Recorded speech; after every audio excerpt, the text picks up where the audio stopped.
Hey everybody, Dr. Bob Silverman here. I'm with the father of functional medicine who needs no real introduction, Dr. Jeffrey Bland.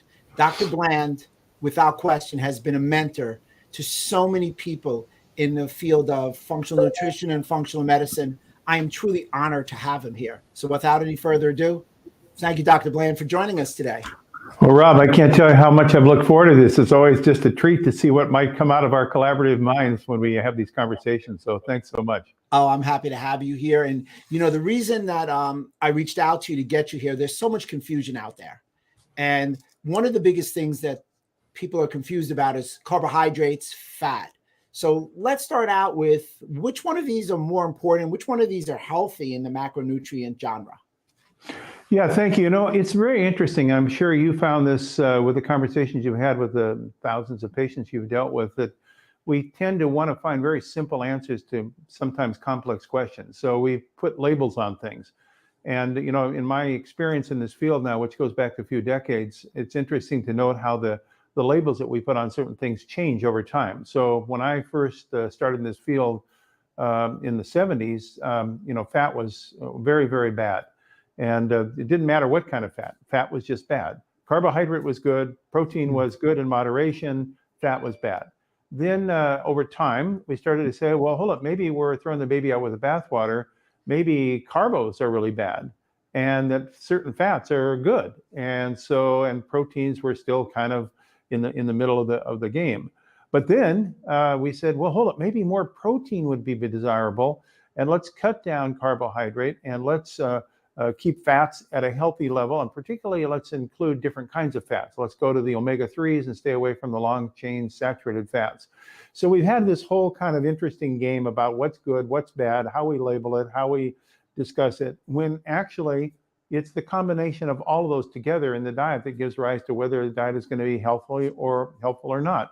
So I think where we are right now today is to recognize that historically, humans have grown up with carbohydrate in a certain form, minimally processed, complex, as part of their diets that are natural to our digestive capabilities. We have enzymes to break down these complex carbos and deliver them when they're in their fiber-rich matrices from plant-derived foods in ways that can actually be beneficial for energy. And about 70% of our energy of our cells is then delivered through the right kind of carbohydrate. And we're going to talk about wrong kind of carbohydrate in a second.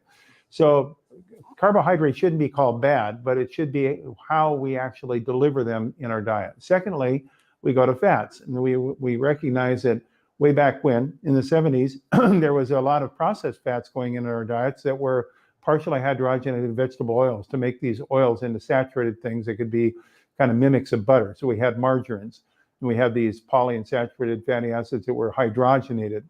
Well, then, there are many of us that started talking about the fact that when you hydrogenate chemically these oils, they form these secondary byproducts called trans fats. And we started talking about the fact that trans fats were not good. In fact, there was evidence to suggest they could create heart disease unto themselves, even though the advertisements at the time on TV and in the electronic media were these vegetable oil derived fats were good for you.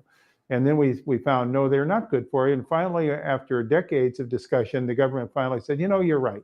We ought to say and agree with people that have been talking about this in the health food industry for the last 2 decades, that these trans fats are bad. So we ought to now relabel them and remove them from food. So we've seen that transition occurring with the reduction of partially hydrogenated vegetable oils.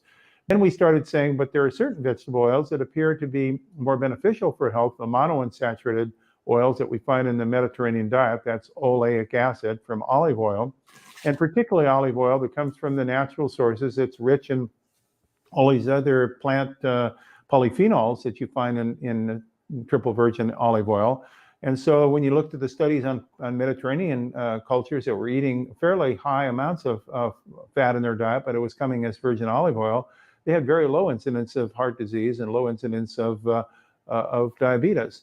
Then, of course, we see the extraordinary work of Hugh Sinclair and his group out of Greenland, in which they said, but hold it, if we go into the Greenland and look at the Inuit Eskimos there, they're consuming 70% or more of their calories as fat from seals and whale blubber and so forth. and they have very low incidence of heart disease. So if fat is so bad, why are these people kind of immune from getting heart disease? And it turns out that the kind of fat they were consuming was rich in this new family we were just discovering in the 80s of its importance, called omega-3 fats.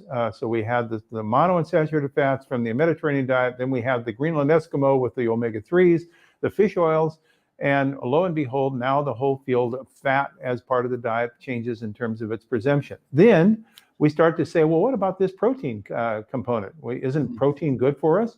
But we have different kinds of protein. You can't lump it all together any more than you can lump all the kinds of carbohydrate or all the kinds of fat together. So what are the kinds of protein we have? Well, we have vegetable proteins and we have animal proteins.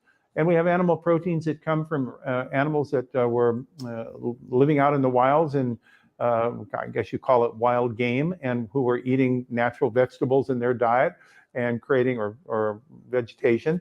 And we're creating then a kind of meat that was reflective of their environment. So their meat was high in omega-3 fats. It was high in branched chain amino acids. It was lower actually in cholesterol. It was lower, obviously, in saturated fatty acids. And so those meat proteins at that point were considered really desirable. But then we got into the meat factory business, in which we gave animals growth promoting substances, certain drugs to increase their gain of weight. We then started putting them in feedlots and not letting them move around. We fed them people food, a lot of corn based products to increase their calorie consumption. And lo and behold, we produced a different kind of meat protein that was now factory farm meat protein that had different kinds of fats and different kinds of composition in terms of even trace constituents of these chemicals. So I think that when we start looking at each of these histories, they change in their definitions over time. So where are we today? Let's just take a freeze frame of 2022 near July. And I think where we are today is to say that if we can eat close to the planet Earth with regard to minimally processed foods, that we're going to be better off. So what are those? Those are a diet that is rich in unprocessed vegetable and products. And then we get into the question of, well, if grains or vegetables, are we concerned about gluten in various cultured grain products? And yes, we are, because it's not just gluten enteropathy and celiac sprue. We now recognize that by the hybridization of grains over time, that we started to change the protein composition of those grains to be not just gluten itself, but other kinds of reactive compounds, glycoproteins, for instance, lectins and other things that the immune system can react to. And so people now become intolerant to certain grains, and they think they have enteropathy like celiac disease, but it's really not celiac. It's a grain sensitivity based upon the hybridization of the grain. And often these people, when they travel to Italy and they eat the traditional wheat, they don't have a problem. It's only when they eat the wheat products here in the United States, these hybridized grains, that they start to see problems as it relates to their immune system responding to the food. So we start really asking questions that are much more important about the way we've, I guess, commercialized in the ag business our foods to make it convenient to make processed foods, to make shelf-stable foods, to make foods that are high-fat, sugar, and salt foods, to make foods that you can make look funny and taste funny and stay in wrappers for decades at a time and not go bad. And those kinds of foods are foods that historically contain altered composition of protein, carbohydrate, and fat.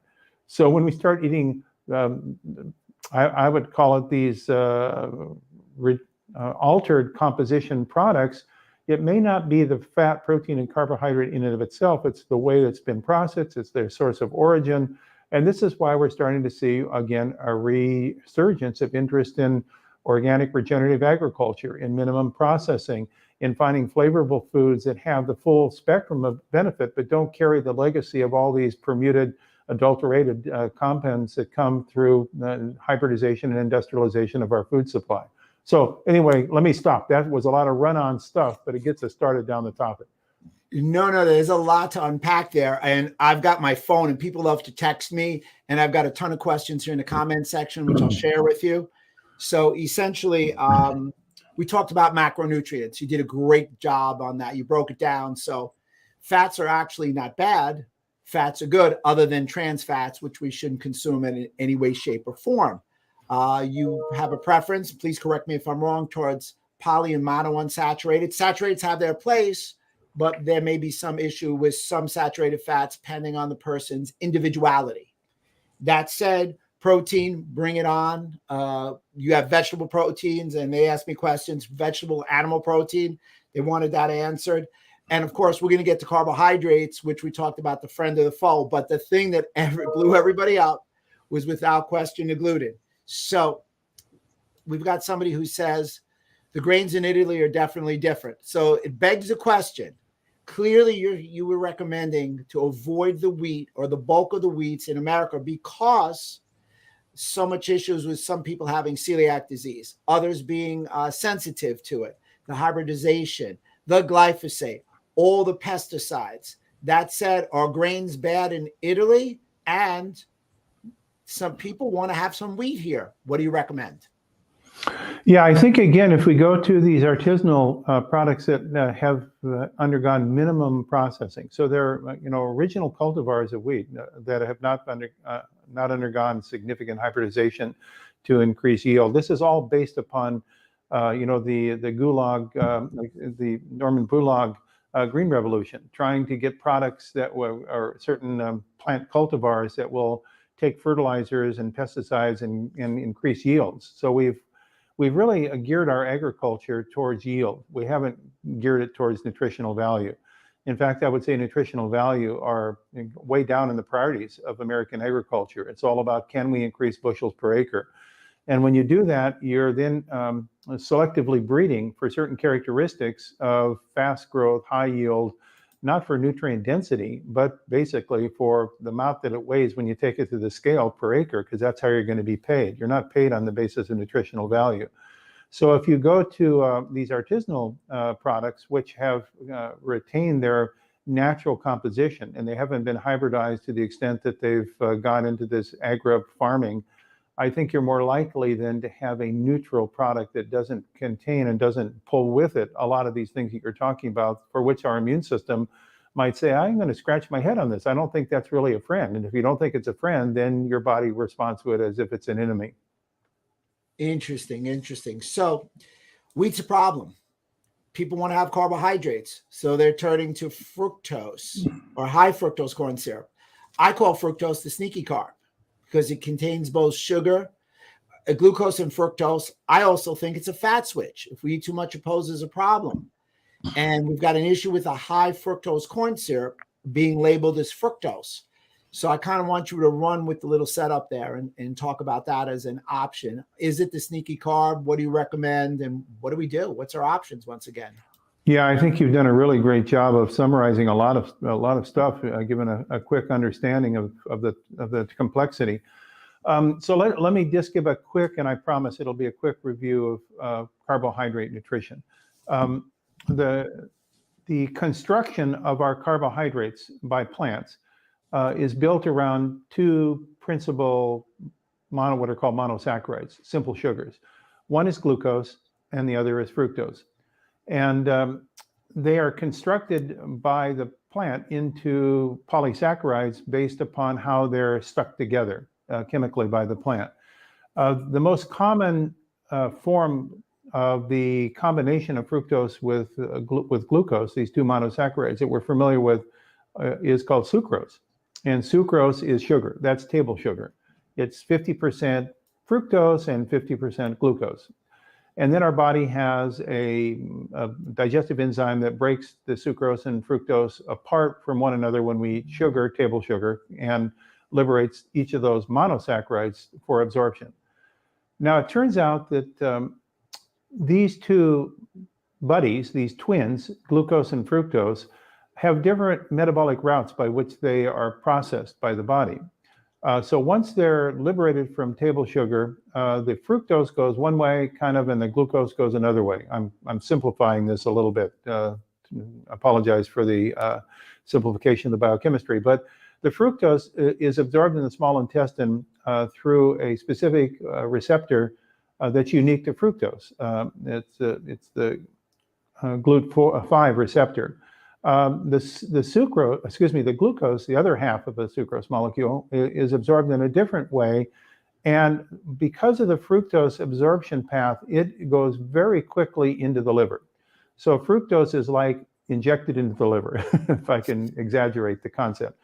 Now, the liver, it turns out, has a unique processing mechanism for fructose that is not the same as if it was glucose.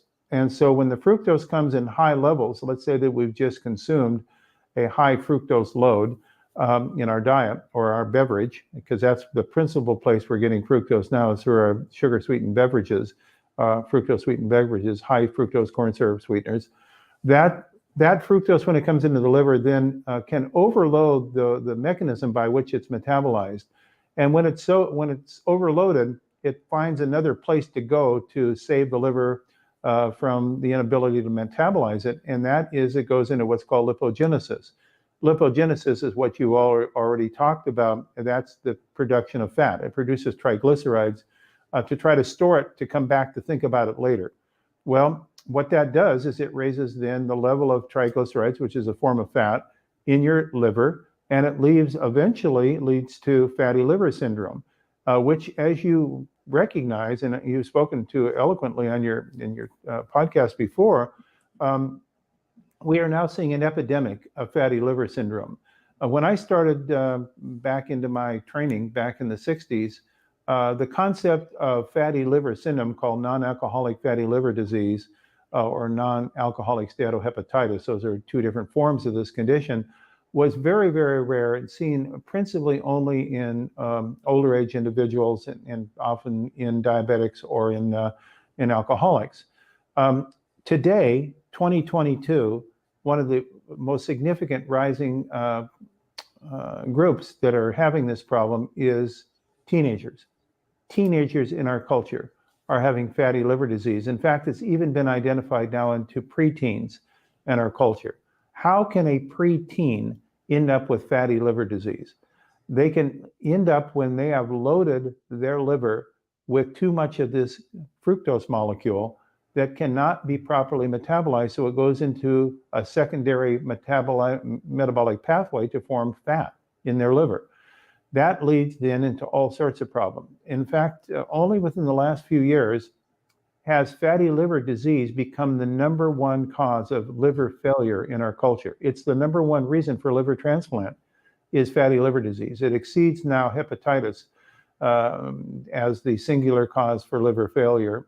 And so we are witnessing before us a transformation of liver disease almost exclusively as a consequence of our dietary change and our food processing, and how that molecule fructose has entered into our food supply system, with the principal entree point being soft drinks, high fructose containing soft drinks through the use of HCF, high fructose corn syrup sweeteners. That then is a major load. Well, let me give you some data just to show you I'm not making this up as I go.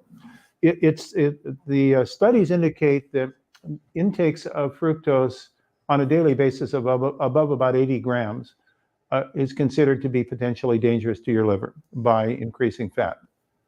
Well, you say, well, what's 80 grams mean? If you look at soft drinks, some of the more commonly consumed high fructose corn syrup sweetened soft drinks have something like 36 grams of fructose per 16 ounces of consumption. So if a person was to be consuming, say, 2 or 3 soft drink beverages that were high fructose corn syrup sweetened beverages a day, they would be already, without eating anything else in their diet, they would be well above the level that's considered to be safe for the liver's ability to manage that and metabolize it. It would be into the range of orange to red with regard to depositing fat in the liver. And if you ask, well, how many people in our culture are consuming that level of fructose on a daily basis above 80 grams a day, it's something like 40% of the population. So we have almost a pandemic of excessive fructose intake. Now, by the way, this concept of increasing fructose intake, it doesn't come solely just from soft drinks, because we're now seeing more added sugar going into processed foods as high fructose corn syrup sweeteners. And if you start reading labels, you see how many foods have sugar in them. And if you read closely, it's high fructose corn syrup sweeteners that are fructose enriched. And so we get a load of fructose from all sorts of what you call the hidden fat, the hidden culprit that is now creating all sorts of metabolic problems. And some people have suggested, and I don't think it's far off, that one of the major determinants of metabolic syndrome, which we know 24% of the adult population has metabolic syndrome, is a consequence of excessive fructose intake from our processed foods and beverages. So this is no small issue. This is a big issue, and it's something that is actually, once you recognize it, is easily managed by being a label reader and staying away from soft drinks that are fructose sweetened. By the way, let me just say one last thing, because it could be a question that people come up with. They might say, well, doesn't fruit have fructose in it? Yes, fruit does, and certain vegetables do as well. But the amount that you find in fruits and vegetables is, let's use one medium-sized apple. It's about 10 grams of fructose in an apple.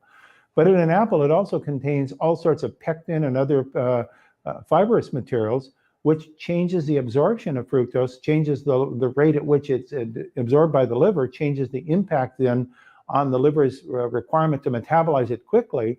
So when you eat a whole food containing fructose, you get a lower amount of fructose, and you get it in a combination with other things that slow its rate of absorption and metabolism, all of which has a beneficial effect on lowering the risk of fatty liver. So, but then we say, well, what about if you have apple juice? Because now you've taken away the fiber and all the other materials in the apple. Well, it turns out that apple juice, like Minute Maid 100% apple juice as an example, has about 34 grams of fructose per 16 ounces. So if you're a big fruit juice consumer, that's another contributor to excessive fructose intake. And in fact, I think a lot of well-meaning parents, say, oh, my child's not going to drink soft drinks, but I'll just give them fruit juice. But fruit juice, it can also be, even natural fruit juice can be very high in fructose once it's removed from all the other materials that's in the fruit, like the fibrous materials. So I would say, with moderation, also fruit juice as a concentrated form of liquid. So that's kind of my quick overview of this hidden problem that we've got with regard to fructose. So that was your real salient point at the end, in that everybody's saying, well, does that mean I can't eat fruit? And I think you were saying you can have fruit. You prefer it as a whole fruit because it comes with the fiber, so it doesn't get, let's say, the fructose hit and the gut's not overwrought. So fruit, but not a lot at one time, is a great choice. Fruit juices we should try to limit and or avoid. And high fructose corn syrup, which is 18% of our caloric intake as an average American, is without question a no bueno. As we know, Dr. David Perlmutter, good friend of yours, in his new book spoke about fructose, and that being the number one reason, which we're going to piggyback on, for non-alcoholic fatty liver, even more so with gout, more so than purines in gout. And fructose, or a large amount of fructose, can be the fat switch. That said, people are perplexed. Okay, we got to watch our wheat. We do have to limit our fructose, certainly a high fructose corn syrup. What can we eat? So I want to set the table for you. Something called the Himalayan Tartary Buckwheat. Some information I have on it, and please roll with it. It's a super ingredient, in my opinion. It's a crop. It's a seed, not a grain. It's a flour with over 100 immune active nutrients, plant-based, polyphenols, proteins, prebiotics, antioxidants, resistant starch, soluble fiber, organic, grain-free, gluten-free, dairy-free, vegan. And it contains hobermine, which I know you really want to talk about because it makes such an indelible mark on immune function. It has other minerals in it like magnesium, zinc, and B vitamins. I have it at home. I recommend it for my patients. People are going to want to know, well, what's the story behind this? This is a buckwheat, right? So it must be wheat. Yeah, that really is interesting. And I don't actually understand quite the origin of why that product was called a wheat, because it has no relationship wheat whatsoever. Even common buckwheat is not a wheat. So how it got labeled as wheat, I don't know the origin of the word, but it didn't do it well to put wheat associated with it. So let me go back a little bit with our listeners to part of my education. So about 25 years ago, I had the opportunity to be introduced to this extraordinary distinguished gentleman. His name was Marcel Rubefoy. He was the head of nutritional pharmacology at Louvain University, Catholic University Louvain in Belgium. And he had been credited, I think justifiably, as being the father of the word synbiotics. Synbiotic is a combination of probiotics and prebiotics that gives rise to beneficial effects on our gastrointestinal microbiome. Now, how does that relate to this story of Himalayan Tartary Buckwheat? Well, I think it's an interesting connector, because he was actually commissioned by Zud Zucker. This would have been in the 1960s. Zud Zucker turns out to be a German sugar production company, the largest, I believe at the time, sugar producer in the world. And they were producing the majority of their sugar not from sugar cane, but from sugar beets. And it turns out that when you extract the sugar out of a sugar beet, you end up with a lot of residue that's the fibrous material. And so this company wanted to know, was there anything beneficial they could use rather than throwing in a waste dump? Could they use this fibrous material after they took the sugar out of it and make it a saleable ingredient? So they commissioned Dr. Rubefoy to do a research project on this non-sugar containing residue from the processing of sugar beets. And what he found is that for the first time that there was a very interesting carbohydrate in that residue material that was non-digestible. It didn't have any calories to it, and it was called inulin. And he was kind of the discoverer of inulin. And he found out that this inulin that could be purified from this sugar waste, this sugar beet waste, this inulin, when fed to animals, had a really powerful effect on their gastrointestinal function. Now, this is really before we got into the detailed work on the microbiome. But he could see that it was really having a positive effect on the digestive system. So he changed his whole research project, this was back in the 1960s, and started working really diligently on this concept of how this non-digestible carbohydrate, inulin, could affect favorably the intestinal function of animals. That led into ultimately human work, and many hundreds of papers that were published from his group over the years.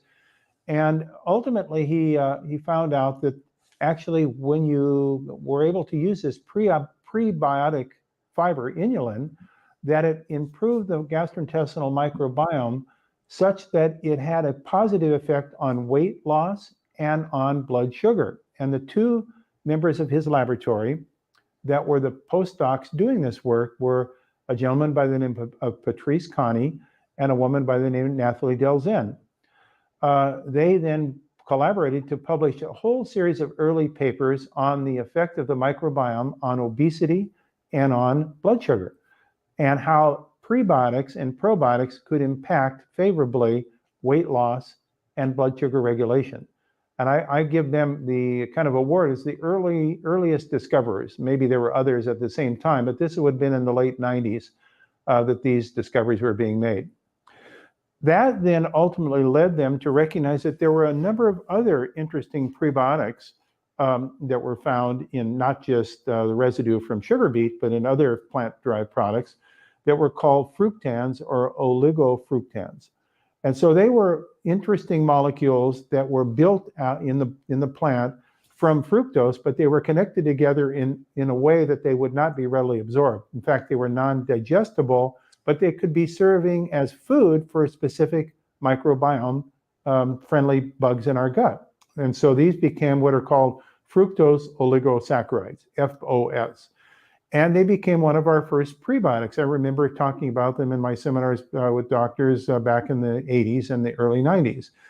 And from that then, they found that there were a variety of other interesting compounds that were very useful in causing the microbiome to become your friend and not your foe.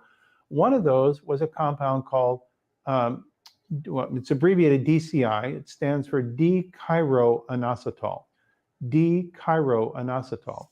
And D-chiroinositol is another interesting kind of monosaccharide that's non-absorbable, found in certain plant foods, that has a very favorable effect on certain types of bacteria that are friendly to our gut, including bacteria like Akkermansia muciniphila, which is a very, very powerful microbe that helps to improve blood sugar, and it helps in lowering inflammation of the body.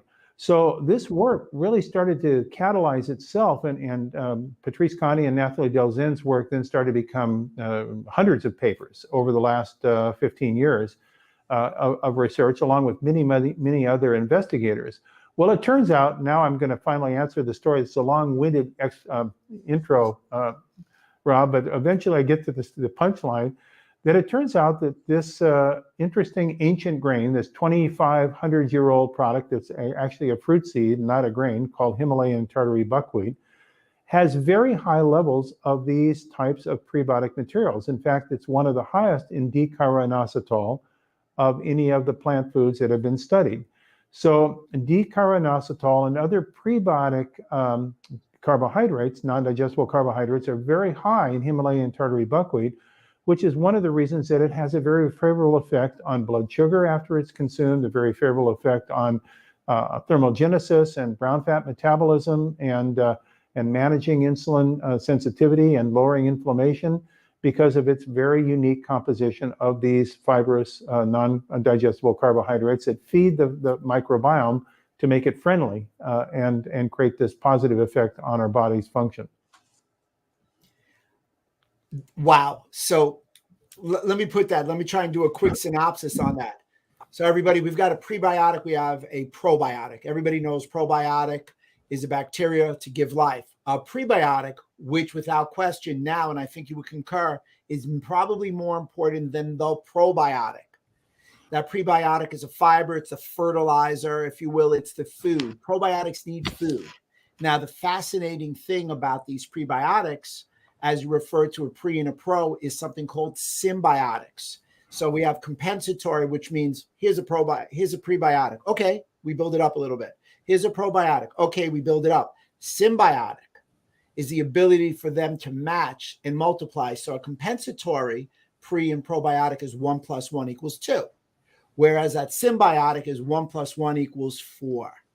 So to have that natural prebiotic, we're getting a surfeit amount of probiotics in the gut. And this is all natural. It's not synthetically made. You talked about the specific types of prebiotics, inulin, FOS, and now a new one that everybody's talking about. People will go in DCI ? Oh my God, how come I didn't know that? Well, okay, no issues, no problem. Then Akkermansia is the new kid on the block without question. It's the new probiotic because the data indicates it's so potent, especially for what everybody likes. Good body composition, helps with immune function, and there are a synergistic type of pre and probiotics with that. So Himalayan Tartary Buckwheat comes with this large amount of prebiotics amongst so many other type of salubrious type of ingredients. That was beautifully summarized. Thank you. You demythologized all that stuff that I said in a very eloquent way. Thank you. I'm just listening to the master, and I'm just synthesizing. That said, somebody asked me, where was that question? You mentioned the microbiome, and what effects does two things have? Fructose, high fructose corn syrup, they labeled them together. They are vastly different. And Himalayan Tartary Buckwheat have on the microbiome. Yeah, thank you. That's a really, that's where the tire meets the road question. It turns out that there has been quite a bit of work done recently on fructose and its impact upon the gut microbiome at what I call modest levels of intake, from 0 to 80 grams a day. There's not much demonstration of significant alteration of the gut microbiome. But when you get above 80 grams of fructose a day, and some people are averaging a couple hundred or more milligrams a day, grams a day, now you start seeing changes in the microbiome speciation and abundance. And the Firmicutes versus lactobacillus ratio start changing. So I think that this is another indication of the influence that kind of loading of one nutrient, in this case fructose, as a simple monosaccharide, has on our overall health. Because once you start shifting the personality of your microbiome and altering the composition of the speciation, then you get different signals coming to our body's immune system that then can create inflammation, can create changes in insulin sensitivity. It can actually change the inflammatory potential of the individual through the inflammatory signaling processes, which fructose actually is known at high levels to influence the NLRP inflammatory pathways, which also tie, as you said, to increased uric acid levels and hyperuricemia and the gouty-like symptoms that are associated with high fructose intake. So all of these things then can bear back on the influence that high fructose has on the microbiome. So somebody just asked a question. You said over 80 grams a day has an adverse effect on the gut. Is that with fiber? So is it just drinking fructose like apple juice, or is that in the form of a fruit with or without the fiber? Yeah, thank you. That's another really important question. So the data that's available is generally done in humans on people that are consuming foods of commerce. So it's like people eating processed foods.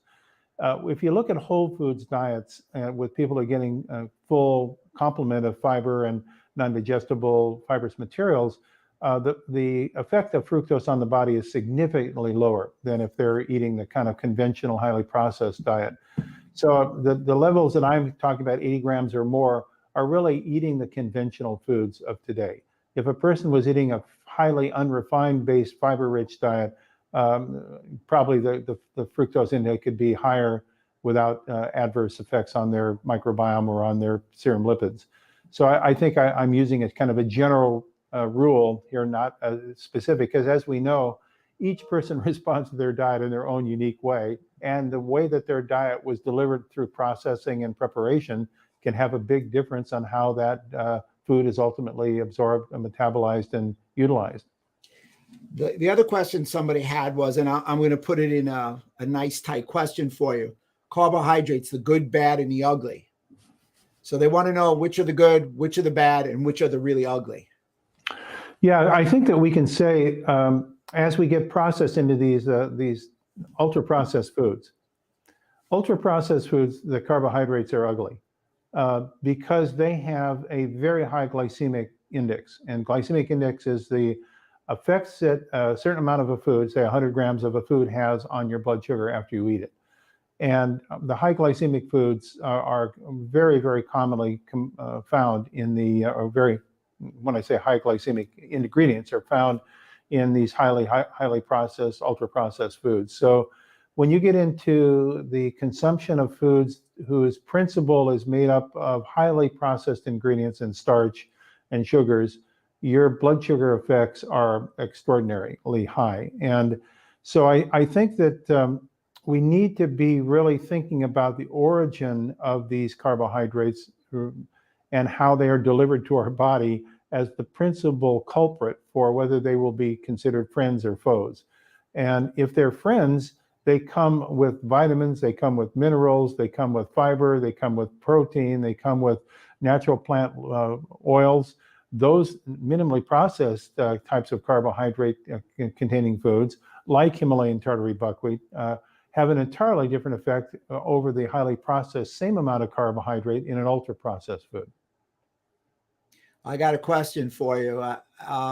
Somebody's a little confused and I think they need the master's help. So I'm going to throw it up.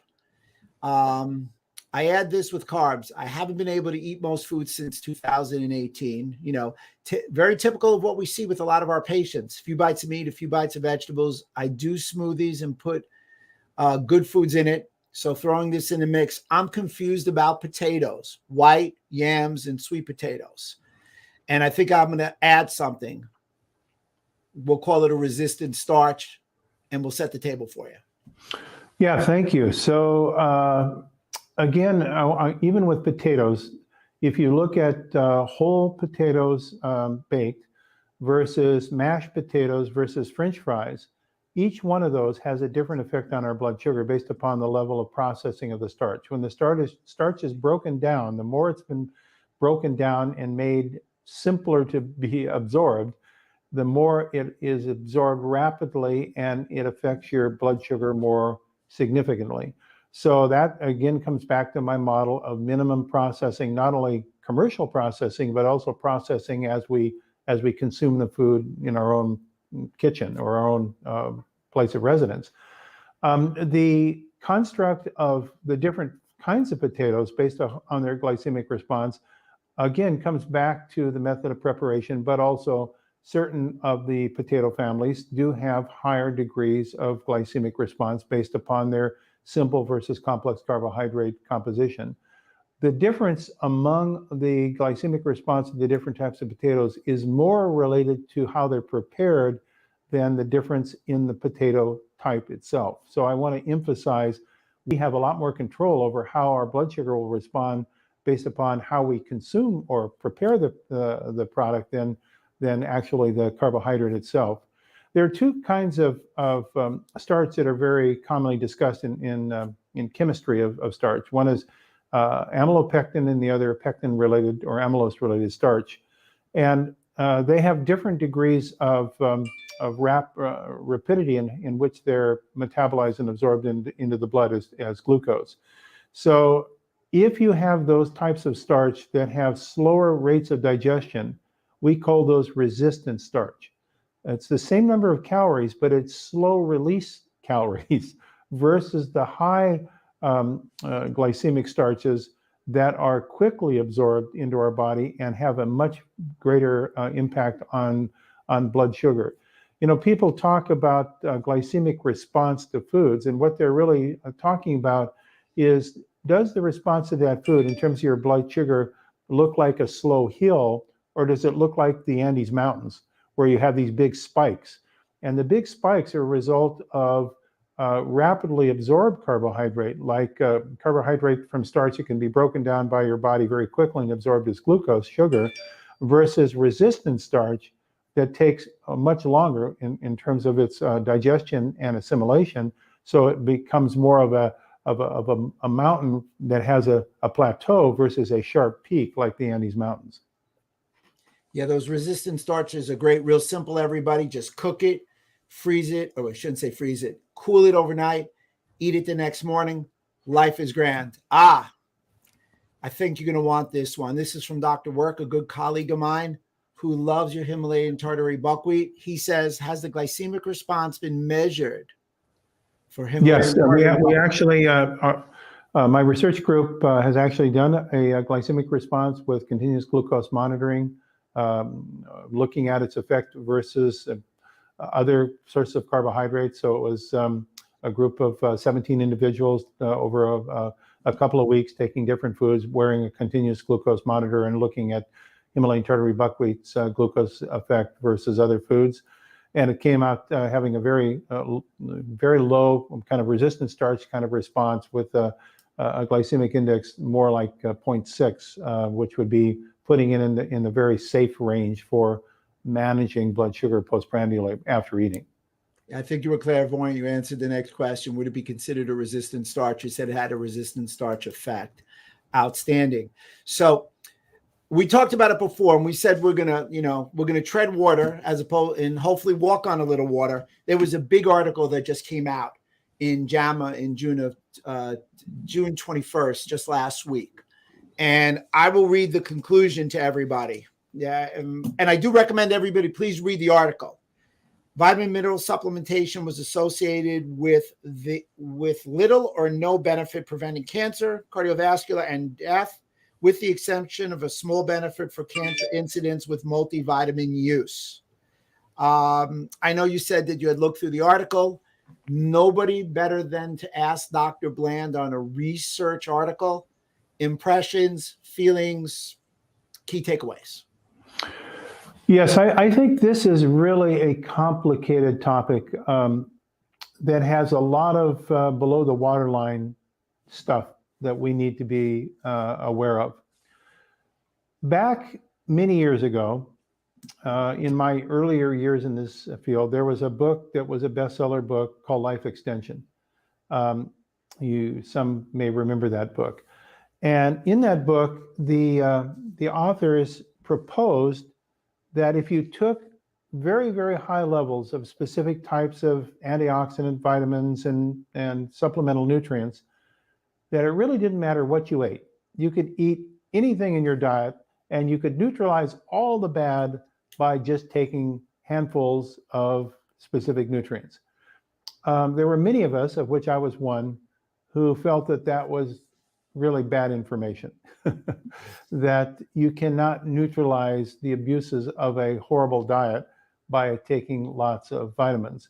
But because it was a very newsworthy kind of topic, it got a lot of media attention. The book sold over 1 million copies. And people thought, well, I'm going to live forever no matter what I eat, as long as I just take fistfuls of various supplements. I don't think that that was well served, and it led us into a path of kind of confusion. There is no question in my mind that selective nutrient supplementation to fill in gaps in a person's nutrient intake is beneficial for their health. So the article that you're referring to in JAMA, the Journal of American Medical Association, to really do justice to that, what they need to do is to do subgroup analysis. They need to say, what happens if we took out of this population at large people who were eating horrible diets and had no benefit from taking supplements versus people that were eating pretty good diets and were using nutritional supplements to fill a gap. They weren't just thinking supplements in and of themselves were going to solve all problems. They were using supplements as part of a complex of the way they were eating and thinking about diet and nutrients and their own individual need. I'm fairly convinced from my experience that if you do subgroup analysis and start looking at those individuals who supplement as part of a health program who are already trying to keep their diet away from ultra-processed foods, you'll find much more beneficial effects over life than those individuals who say, well, I'm just going to I'm going to eat a horrible diet, but I'll take vitamins and that'll protect me. So I think that there is a misunderstanding about group aggregate studies that are everybody, the great unwashed, versus studies of health conscious people that are using nutritional supplements in a specific way to fill gaps and augment their dietary intake to meet their own individual needs. And I think the data would say very strongly that those have beneficial outcomes. Without question. And one of the other interesting things about it was the dosage. So vitamin D, their dosage was anywhere from 600 to 1,000 IUs, which is extraordinarily low. I was talking to an MD the other day, and I said, you have to do surgery on my brain, and you're going to use 1/5 of the amount of anesthesia. How's that going to come out? So again, it's dosage. What was the quality? There's a lot of things in there. And, it's very funny when you read in a little further, there was a lot of positives that unfortunately in the era that we live in don't make it to the title or the big takeaway, because we live in what we're doing in the social media era and a blurb era as opposed to a read era. So, we weren't here to beat up on a very well-respected journal, just wanted to give some of the docs and some of the consumers some idea of where to go. And again, it's a 33-page with reference article. Give it a whirl, and get back to us and let us know what you think. Had a question for you. Someone asked, multiple people asked, how can they get in touch with you and where you're going to be next, whether it's virtual or in person? They want to follow you. Well, thank you. Yeah, we've this year with the Personalized Lifestyle Medicine Institute that was founded now 10 years ago, we've been doing these series of virtual education programs. I think we've done 6 so far this year, and I'm just amazed at the response we're getting. You can find them. You can both look at the ones we've done already this year, and you can look at the ones we have going forward for the remainder of this year on our website, which is plminstitute.org, www.plminstitute.org. It shows you a listing of all of our free virtual educational events. I want to peg one that I think is going to be extraordinarily exciting, and that is this will be our 10th annual celebratory anniversary meeting coming up on October 7th and 8th of this year. And it's going to be focusing on topics that I think we've already touched on a little bit in this discussion, Rob, you and I, and that is Patrice Conti will be one of our highlight speakers talking about his discovery of Akkermansia muciniphila and its effect on blood sugar and obesity and all the kinds of things that he's learned over the years in this research in the microbiome. We also have the two kind of pioneering founders of the field of nutritional epigenomics, Randy Jirtle and Michael Skinner, as headliner speakers. that will be speaking about the frontier of nutritional epigenomics and how that's going to reshape all of nutrition in the years to come. There are three ways that one can be present for that meeting. One is you can come and be on site. The meeting's going to be held at the Marriott Waterfront Resort in Seattle, really nice on the waterfront downtown Seattle, so you can be in personal attendance. If you can't make it all the way to Seattle, we have a live cast. It's going to be live cast you can sign up for, or if you can't do that, then we're going to record it and it'll be available later for download.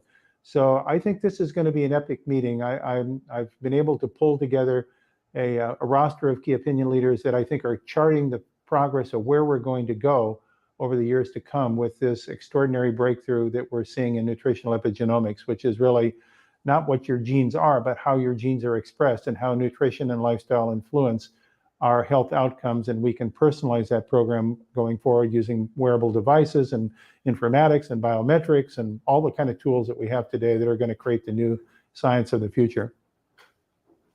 Well, you kind of led me into the last question of the day.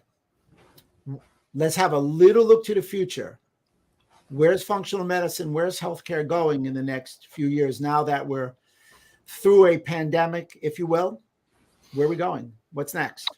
Yeah, so that to me is probably where I'm spending 90% of my professional time, is just trying to ask that question. And it's part of really what we're doing now through Big Bold Health, my latest adventure, which we're really having a lot of fun with. So you can find me and kind of what I'm thinking and talking about with my group, our Big Bold Health group, by our Facebook group, our Big Bold Health Facebook group, or our Instagram group, or you can go to our website, www.bigboldhealth.com. You'll find us there 24/7, 365. We're really trying to chart a path going forward. We're trying to talk about how you can start actually using some of these things that we're learning today, not having to wait for all the double-blind, placebo, randomized clinical trials to be done before you start actually accessing some of this information and integrating it within your health programs. The name of the game is personalized.